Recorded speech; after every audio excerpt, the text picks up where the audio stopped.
Yeah, hi, I'm Paul Archer. That's paularcher.com.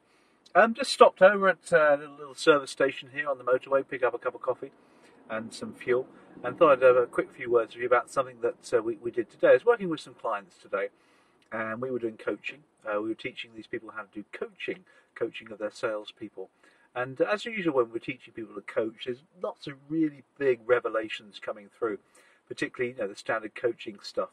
We were talking about giving feedback to salespeople on feedback on the job, so on the telephone or face to face, where you've been observing, and you want to give some feedback. And we talked about salespeople being really emotional beasts, which they are.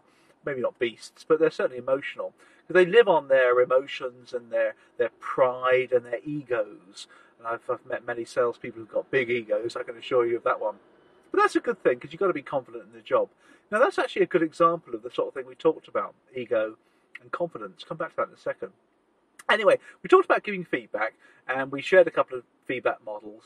And the whole purpose behind feedback models is you kind of give self-discovery, and you try and find out how people are performing themselves and what they would do differently moving on forward.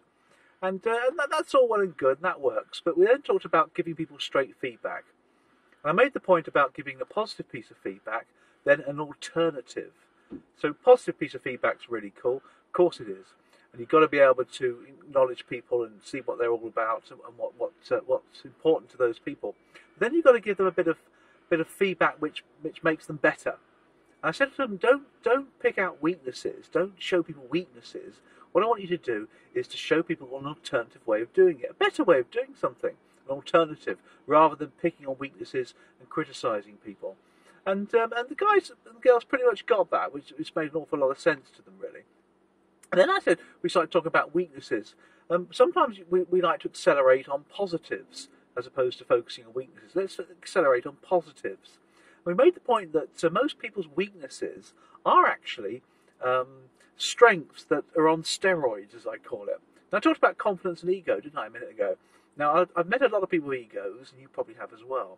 But normally that's just confidence on steroids. People are very confident in their jobs, and they get too confident and therefore become egotistical.